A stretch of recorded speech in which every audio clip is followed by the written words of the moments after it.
To listen to ad-free episodes and premium bonus content, visit sinspod.co/Apple to subscribe on the Apple Podcast app on your mobile device. Hey listeners, we want to hear from you. Head over to our fan list page and send us your questions, leave us voicemail, or subscribe to ad-free and exclusive bonus content. Visit fanlist.com/sinsandsurvivors to connect with us today. The following episode discusses topics related to domestic violence, including detailed accounts and descriptions that some listeners might find distressing or triggering. Listener discretion is advised. Stephanie Isaacson was finishing up her freshman year at Dorado High School in Las Vegas back on June 1st, 1989. She walked to school just like she did every day, walking up Stewart Avenue, then taking a left on Linn Lane. She often took a shortcut through a desert area, and June 1st was no exception. Stephanie never made it to school that day. In the wake of her murder, despite a vigorous investigation, the case soon went cold. It would be nearly 32 years before her family got the answers they deserve.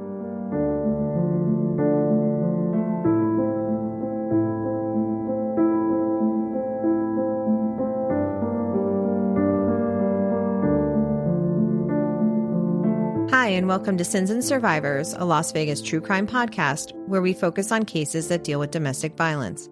I'm your host, Sean, and with me, as always, is the one and only John. I am the only John in the room.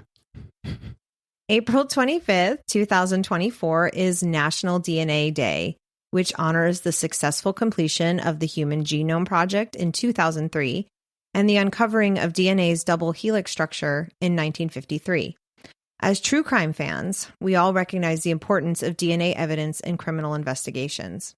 DNA evidence has played a critical role in the exonerations of hundreds of individuals who were wrongly convicted. One of the first episodes we covered on Sins and Survivors was the story of Gary Dotson, who was falsely accused of rape in 1977. 12 long years later, in 1989, when DNA analysis technology was still in its infancy, Gary was excluded as a possible suspect in that case through DNA testing, making him the first person in history ever exonerated by DNA evidence. DNA evidence has led to the identification of Jane and John Does, and as the technology has improved year after year, more and more police departments are turning to DNA analysis and forensic genealogy to close cold cases that have remained unsolved for decades. In recognition of DNA Day this week, we want to bring you the story of Stephanie Isaacson. Stephanie was born on August 12, 1974, in Lincoln, Nebraska. Her father, John Isaacson, was in the military and was transferred to Nellis Air Force Base in Las Vegas in 1985. That meant that John, his wife Sharon, Stephanie, and her younger sister Joanne were all headed to Las Vegas. At the time, Stephanie was about 11 years old. Stephanie was very close to her dad. The two of them enjoyed a lot of the same hobbies like hunting, camping, horseback riding, basically anything outdoorsy. They also enjoyed boating and got their scuba diving certification together at Lake Mead. When John and Sharon got a divorce in 1987, Stephanie decided she wanted to live primarily with her dad, but she still spent plenty of time with her mom and younger sister, who she was very close with. The two of them lived in an apartment in the northeast part of the valley, about a 15-minute drive from Nellis Air Force Base. After 4 years stationed here in Las Vegas, John got new orders in 1989 and found out that they'd have to relocate to Spain in August. According to her friends, Stephanie was very excited about the move and that new adventure. By all accounts, Stephanie was fun, warm, understanding, and hardworking. She was a freshman at Dorado High School, and she earned good grades. She loved swimming with friends, going to the mall, talking on the phone, and eating pizza, just like any other teenager in the 80s and even today, really. Stephanie had a passion for singing, too, and one of her favorite songs was Wind Beneath My Wings by Bette Midler. She was a member of the Dorado High Choir along with 8 of her closest friends. They called themselves the Little Team. In late May of 1989, the choir took a trip to California for a special concert performance and had also gone to Disneyland together. Stephanie's choir director, Jocelyn Jensen, told the Las Vegas Review-Journal, "She cared so much about her father, and she spoke often about her family. She was close to her classmates. She was a very cooperative person, just a very, very good girl." The choir had a concert on the evening of May 31st, 1989, here in town, and sadly, that would be the last time her teachers and her little team would ever see Stephanie. In Las Vegas, up until very recently, the school year used to finish up very late in the summer, going well into June, despite that being during the time of year when temperatures are regularly over 100 degrees or 38 degrees Celsius for our metric friends. Back in 1989, school was still in session on June 1st, and Stephanie got up that Thursday just like any other day and left for school between 6:30 and 7 a.m. It wasn't a long walk, just 1 block on Stewart Ave and then 4 blocks north on Linn Lane. El Dorado is what we'd consider to be North Las Vegas today, about 5 miles south of Nellis, where the famous Thunderbird Squadron is stationed. As we mentioned, Stephanie's father John was stationed and worked at Nellis as a staff sergeant, which is a mid-grade enlisted rank, not an officer, where you have some supervisory responsibilities. Stephanie often took a shortcut through a desert area instead of walking all the way to Linn Avenue. Back in 1989, there was a lot of desert in that part of the city. Las Vegas has grown a lot since then, and the entire area is completely developed now. The area she would cut through is now a subdivision with sports-related street names like Stanley Cup, Super Bowl, Wheaties, and Heisman, but at the time it was just open desert. She cut through that area all the time as a freshman in high school who didn't like a good shortcut. After school, Stephanie didn't arrive home on time, which wasn't like her. Her dad, John, grew worried and called the school. He was surprised when they told him that she'd never made it to school that day, and they assumed that she stayed home for some reason. It seems like it was a case of the school assuming she was at home and John assuming she was at school. It would make sense that no one was particularly concerned until after school, when it became obvious no one knew where she was. Her choir teacher, Jocelyn, had noticed she was absent from school that day and was somewhat concerned because Stephanie and her friends often hung out with her in the choir room at lunchtime, and as we said, it was the day after a concert which she had attended. When John realized that the school had no idea where she was, he started calling her friends and quickly realized they also had no idea where she was. At that point, he called Metro and explained that his daughter was missing and she was 14 years old, and emphasized to them that she was a good kid and would never run away, and they immediately opened a missing person case. John headed out with a few friends on horseback to look along the route he knew she always took to school, and Metro, to their credit, really leaped into action, bringing K-9 units as well as a helicopter to search from above. Shortly after starting to search, John and his friends located Stephanie's books and other belongings, which indicated to them that, as John said, this was no runaway case. Just a little while later, about 25 yards away, a K-9 unit located Stephanie. She'd been murdered and her body was hastily covered in a discarded orange carpet. She was only partially dressed, she'd been raped, and had indications of blunt force trauma to her head. The police said that the killer must have pounced on her along the path and dragged her to where she'd been discovered. A medical examiner confirmed that the cause of death was blunt force trauma to her head and strangulation. He also determined that she had put up a fight until the end. The heartbroken family organized 2 funerals. The first was in Las Vegas and was mostly for Stephanie's friends, and the second was back home in Lincoln, Nebraska, where they were from. She was laid to rest in the Lincoln Memorial Park. After the first funeral, John realized that her friends were also in pain, so he did something a little unusual. He allowed them to go into her bedroom and each take a memento of Stephanie's to remind them of their lost friend. Initially, the police followed up with the neighbors in the area. They were told that there was a weird car in the area, but it was a dead end. No one seemed to be able to give them any more information about the car, like the make or the model or even the color. The police had essentially nothing to go on. A $2,000 reward, about $5,000 today, was offered for information leading to an arrest in the case, but no one came forward. The FBI developed a personality profile of Stephanie's murderer, which they shared with the press and the public on July 25, 1989. Metro said at the time they had never released a profile before, but with the case starting to grow cold, they were hopeful that it would lead to a break in the case. Keep in mind that this description is from 1989. The profile suggested that the person responsible for Stephanie's murder was a male of high school age or potentially as old as his early 20s who either lived or worked near the crime scene near Stewart and Linn. He was described as having only basic social competencies and limited intellectual abilities. People who knew him would describe him as an isolated loner. He would be weird, impulsive, and would fantasize a lot. They also thought it likely that he had experienced a confrontation with a woman in his life right before the murder, like a wife, a mother, a girlfriend, etc., that might have escalated his anger toward women in general. They also asserted that he would have started acting differently for a day or two after the murder, but would then have gone back to normal.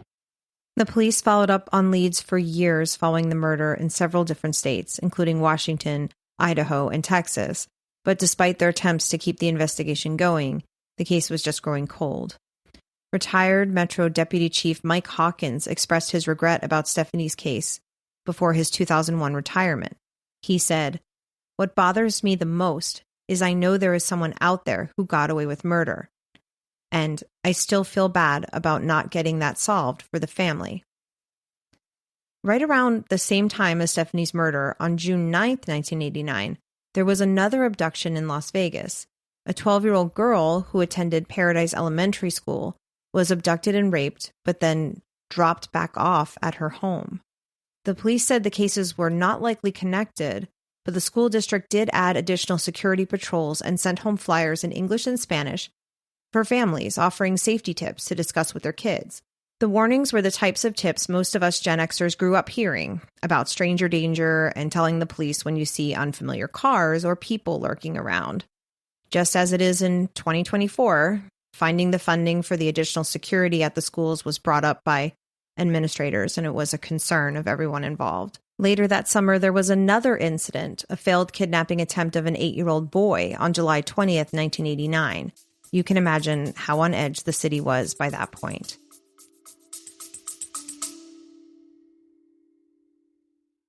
Hi, it's Sean from Sins and Survivors, and of course with me, as always, is the one and only John. I am the only John in this advertisement. We want to say a heartfelt thank you for all of the support we've received, both from the ethical true crime community, but also from our listeners. We're excited to announce that you can now subscribe on Apple Podcasts on your mobile device to Sins and Survivors to become a premium member to help support the podcast. We're offering ad-free episodes and bonus swing shift content where we'll go behind the scenes to give you deeper insight into the episode and the making of the episode, and it's all just for our premium subscribers. So head over to sinspod.co/Apple to subscribe today.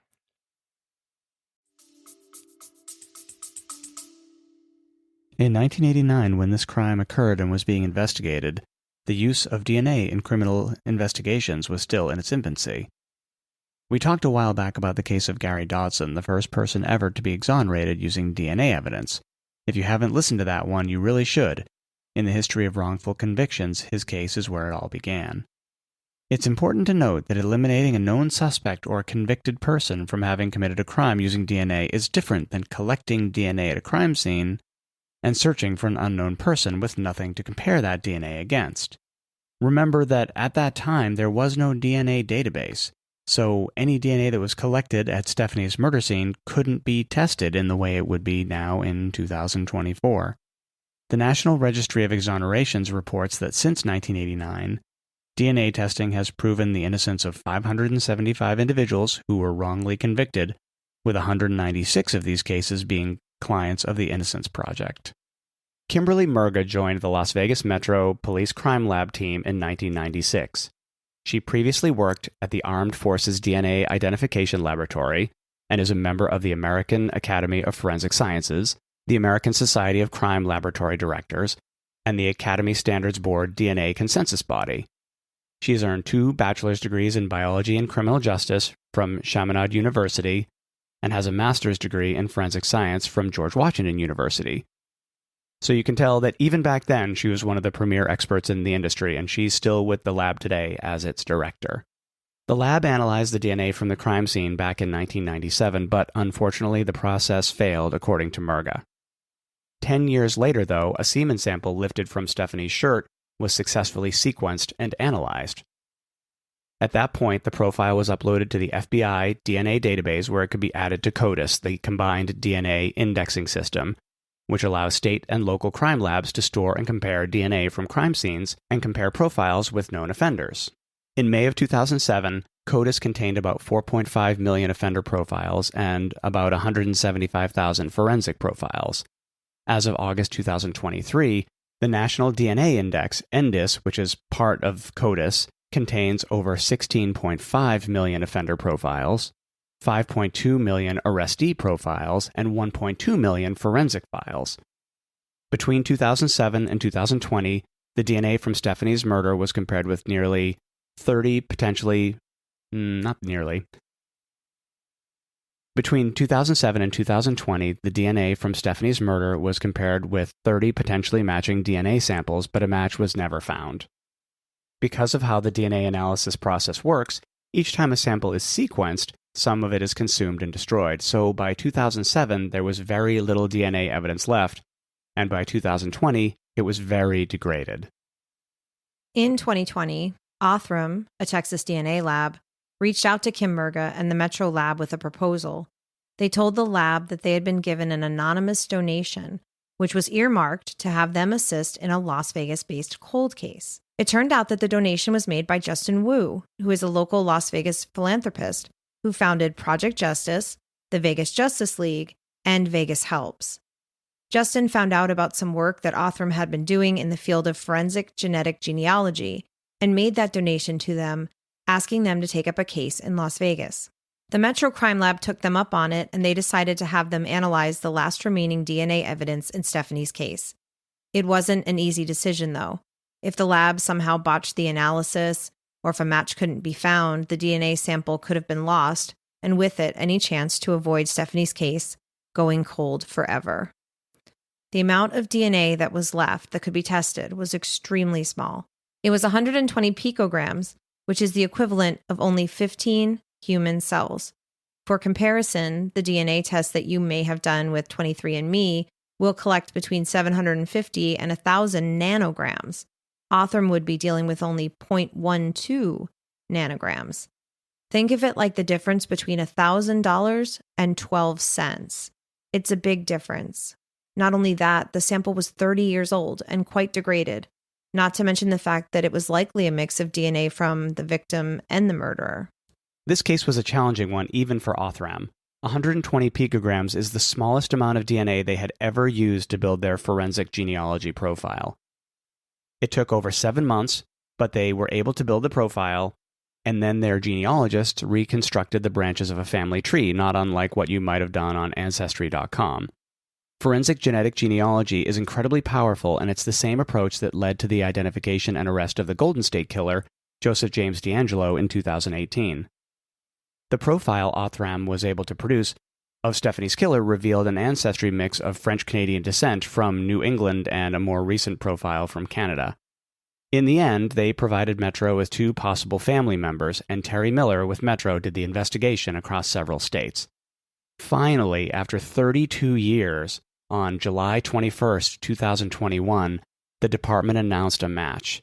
The murderer was Darren Roy Marchand. Marchand was born in Plattsburgh, New York on July 31, 1965. He was approximately 23 years old when he murdered Stephanie. According to court records, he was married in 1987 and divorced in 1990. He had a son born in 1989 and a daughter born in 1987, and at least one other child from a previous relationship. Marchand had an extensive criminal history, and Las Vegas Metro Police had multiple encounters with him over the years. He was definitely known to them. In January of 1989, Marchand was indicted on 5 counts of open and gross lewdness. He was accused of exposing himself to 5 different women. In April of 1989, he pled guilty to one of the charges, but the remaining charges were dropped, and he was sentenced to a maximum of 1 year of probation. He was discharged from probation after only 9 months.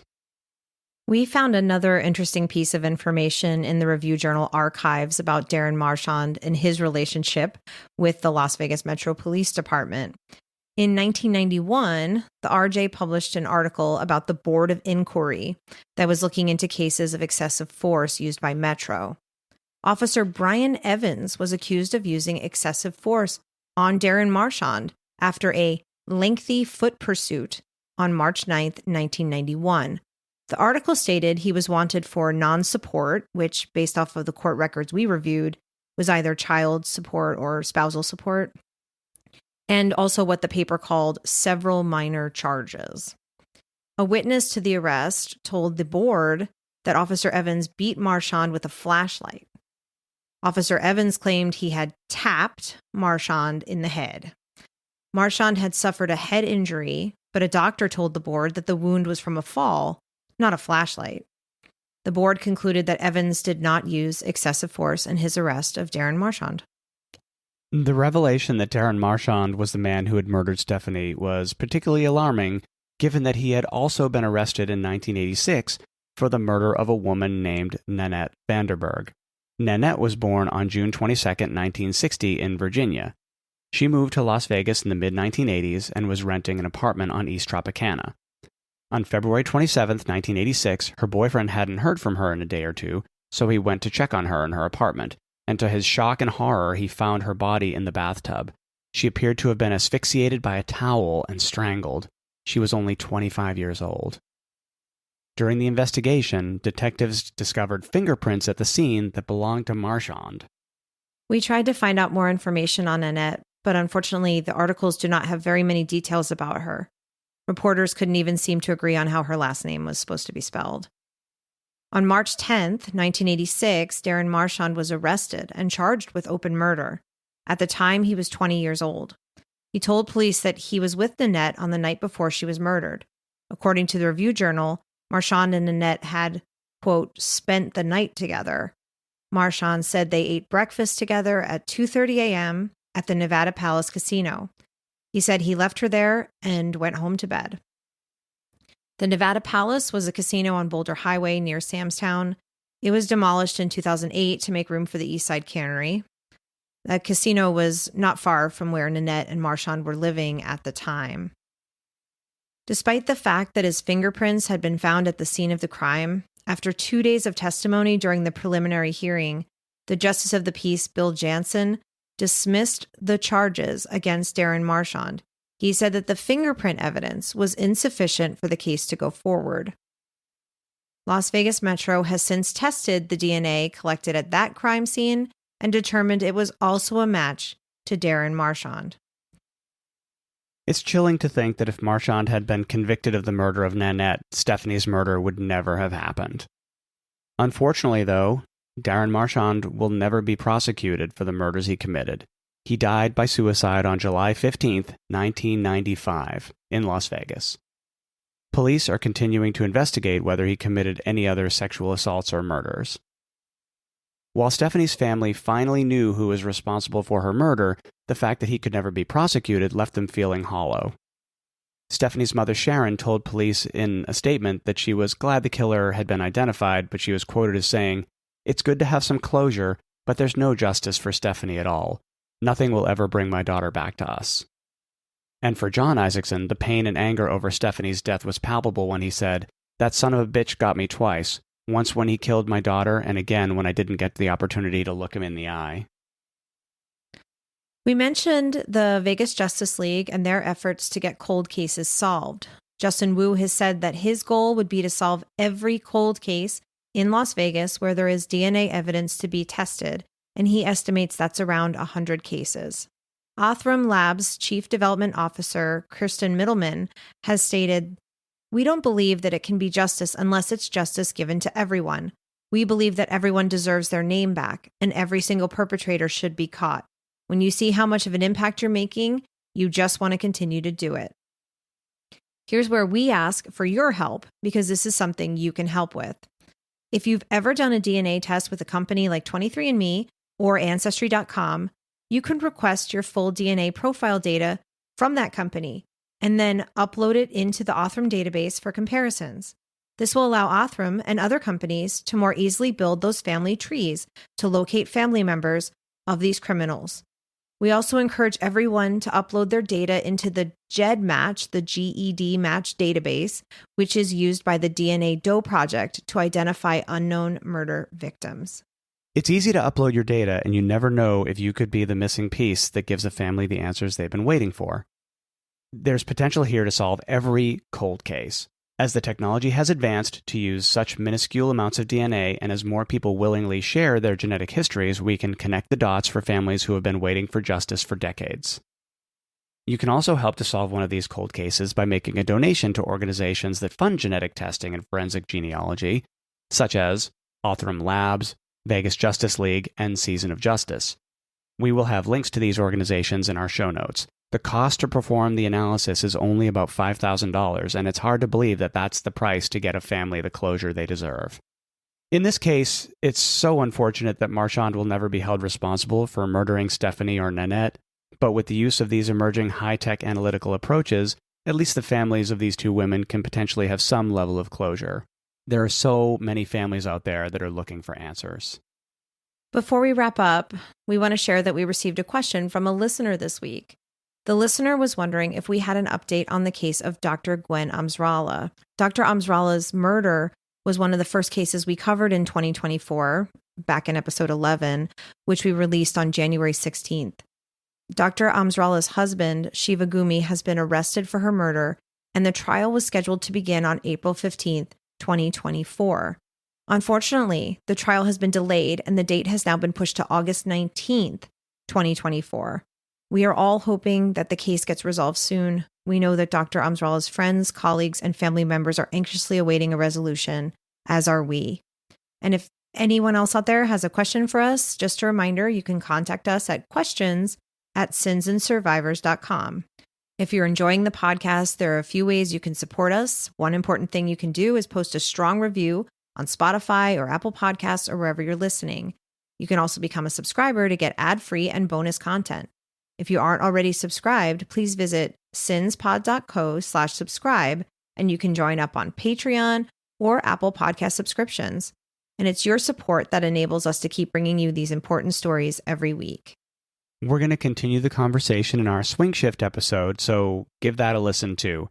We appreciate your support, and we remind you that what happens here happens everywhere.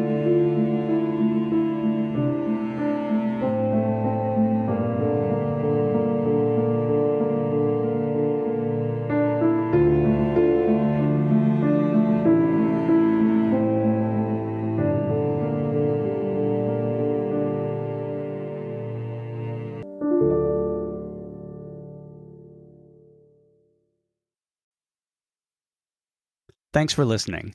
Visit sinspod.co/subscribe for exclusive bonus content and to listen ad-free. Remember to like and follow us on Instagram, Facebook, TikTok, and Threads at Sins and Survivors.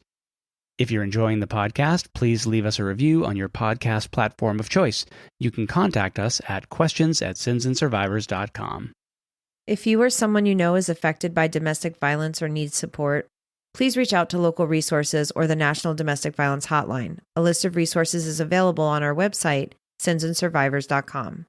Sins and Survivors, a Las Vegas true crime podcast, is researched, written, and produced by your hosts, Sean and John. The information shared in this podcast is accurate at the time of recording. If you have questions, concerns, or corrections, please email us. Links to source material for this episode can be found on our website, sinsandsurvivors.com. The views and opinions expressed in this podcast are solely those of the podcast creators, hosts, and their guests. All individuals are innocent until proven guilty. This content does not constitute legal advice. Listeners are encouraged to consult with legal professionals for guidance.